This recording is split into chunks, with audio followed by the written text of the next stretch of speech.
नमस्कार साथियों, आज ऐसी खबर के ऊपर चर्चा करने जा रहे हैं जहां पे हाल ही में सैनिकों के आरक्षण के ऊपर कुछ सवाल उठे हैं जो पूर्व सैनिक हैं और उसमें राजस्थान हाई कोर्ट ने किस प्रकार का आदेश दिया है और क्या मैटर था, आइए उसके बारे में चर्चा करते हैं। जहां पे सैनिकों का ये है कि उनको आरक्षण 10% केंद्र सरकार की ओर से देता है और उस पर राज्य सरकार अपने अपने हिसाब से देती है और अपने पूर्व सैनिकों को किस प्रकार का आरक्षण और कैसे लाभ प्रदान करती है। आइए देखते हैं क्या मैटर है और क्या है इसमें सिलसिला और किस कारण से एक पूर्व सैनिक को यहां से निराशा ही मिली है। आइए देखते हैं लाइव लॉ में छपी खबर के अनुसार क्या है और इसमें देखते हैं। पूर्व सैनिकों के लिए आरक्षण केवल एक बार का लाभ, कैरियर उन्नति का साधन नहीं। राजस्थान हाई कोर्ट ने इस प्रकार की टिप्पणी की है और इस प्रकार के कहा है। यहाँ पे राजस्थान हाई कोर्ट ने महत्वपूर्ण फैसला सुनाते हुए कहा कि सरकारी नौकरियों में पूर्व सैनिकों को दिया जाने वाला आरक्षण एक बार का लाभ है, जिसका उद्देश्य केवल पुनर्नियोजित की सुविधा देना है।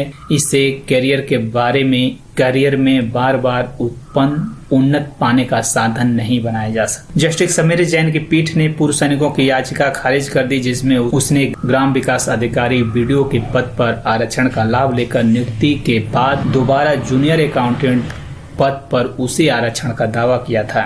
मामला याचिकाकर्ता ने तर्क दिया कि अभी 2 साल के प्रोबेशन अवधि पर है।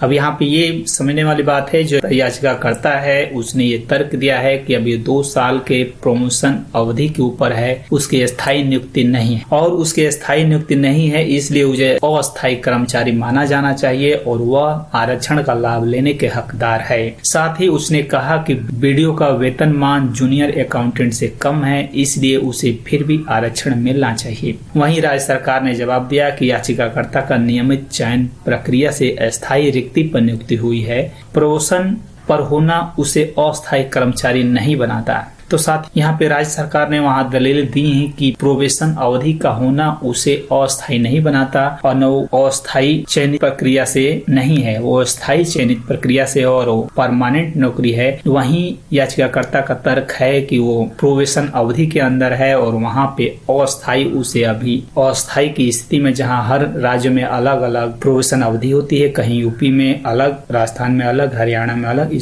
और एमपी में अलग, इस प्रकार से अलग अलग अपने अपने राज्य में व्यवस्था है। कहीं 1 साल रहता है, कहीं 2 साल रहता है। उस अवधि के बीच अगर आपसे कुछ ऐसा कुछ गलत या ऐसा कुछ होता है तो उसमें आपको अस्थायी नियुक्ति रहती है, उसमें आपको निकाला जा सकता है। तो इस प्रकार से इसने याचिकाकर्ता ने तर्क दिया कि वो अभी प्रोबेशन अवधि पर है, वो अस्थायी नियुक्ति की श्रेणी में है अभी, लेकिन अस्थायी। वहीं पे सरकार ने जवाब दिया कि याचिकाकर्ता नियमित चयन प्रक्रिया से अस्थायी रिक्तियों पर नियुक्ति किया गया है और उसे करियर में उन्नति का लाभ एक बार ही मिलना चाहिए। वहीं पे आगे क्या है, प्रोबेशन अस्थायी या संविधान नियुक्ति के समान नहीं है, बल्कि यह नियमित नियुक्ति का ही हिस्सा है। प्रोबेशन के दौरान निश्चित वेतन और अन्य सुविधाओं पर रोक से नियुक्ति का स्वरूप अस्थायी नहीं हो जाता। अगर एक बार नियमित नौकरी मिलने के बाद बार बार आरक्षण का लाभ दिया जाए तो आरक्षण की नीति के उद्देश्य को भी विफल कर देगा, क्योंकि इसका मकसद बेरोजगार पूर्व सैनिकों को अवसर देना है।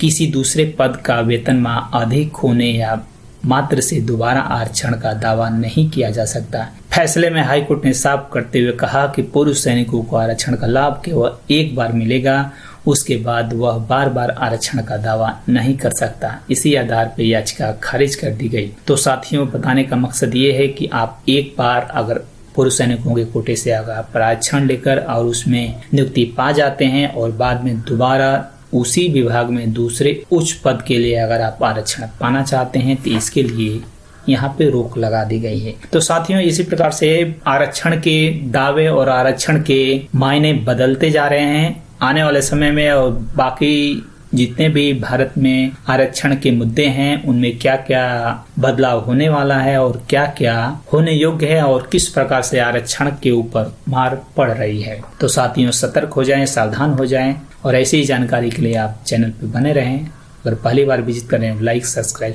अवश्य करें। धन्यवाद।